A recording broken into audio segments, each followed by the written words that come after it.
เนี่ยคนเมื่อเฮ็ดซื้อผ้าได้ดิอ่าโอ้เกี่ยมแต่จังมาบางแรงมาปกติข่อยเอาจักรมาตัดหญ้าอยู่นี้ข่อยมาตัดอยู่พุ่นบ่บังเอิญนะมาฮอดไอ้ว่าน้ำมันรถหมดโอ้ยเจ้าของว่าติดมาโอ้บ่ได้ดอกสิจุงเมื่อสิใส่น้ำมันเดี๋ยวสิโค้งมาแม่แต่ว่าฝากกระตุกเมื่อให้เธอสุกเมื่อฮอดเฮือดเธอสุกข้าเลยมึกตีขี่รถไปว่าไปหาอีพ่อเด้บ่งัวตายหัวหามึงซึ่งมันเปิบมาโอ้ย แต่แรกก็บ่ได้ซองเบิ่งนำมาแต่เวียกอยู่ก็บ่ได้เบิ่งแหละ เพิ่นมาเวลาเพิ่นลงมาข่อย ข่อยมามึง3:00 นข่อยมาข่อยเอาหญ้ามาให้งัวไอ้บ่อยู่หั่นมาบ่ได้น้ำมันรถหมดก็เลยจูบน้ำมันมาใส่จากตัดก็โง่มาคืน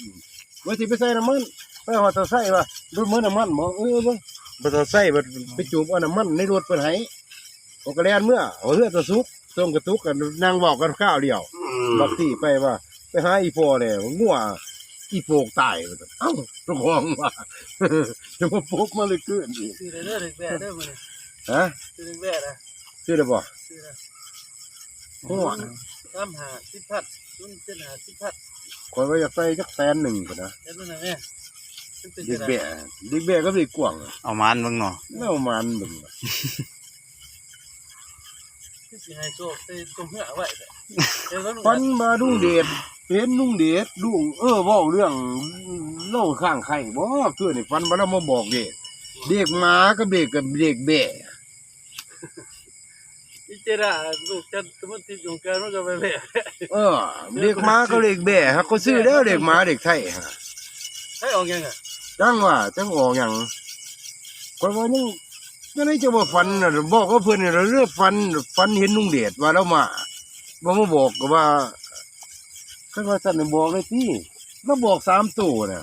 บ่ได้บอก2ฮู้น่ะ ซื้อบ่ล่ะซื้อบ่ ก็เลขมาก็เลขแบ่นี่แหละ มาก็แบ่นี่บ่ หาแต่ว่า3ตัวมันบ่จื้อจะว่าให้เมียซื้อเด็กหมามึงเด็กไทยนี่มื้อนี้บ่ทันได้ซื้อมื้อนี้ยังบ่ทันฮอดเดือนนี่ว่าก็ว่ามันจะฮู้ละแสนนี่นะเด็กแบ่นี่แบ่ก็กว้าง เนาะ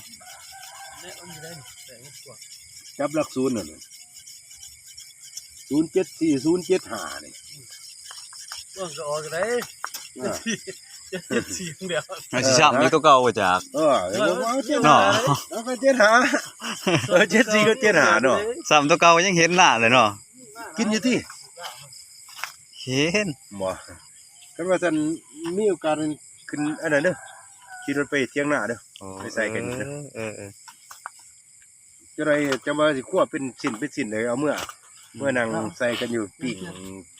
สำหนอกสำราใส่กันอยู่เที่ยงหน้าครับเดี๋ยวสิเอาไปหมดตัวมันเอาไปบ่ได้ มันใหญ่นี่จังว่าสิเฮ็ดเป็นชิ้นแล้วเอาไปพุ่น ซาเล้งก็เต็มแล้วติเนาะ โอ้ยผู้ดีตา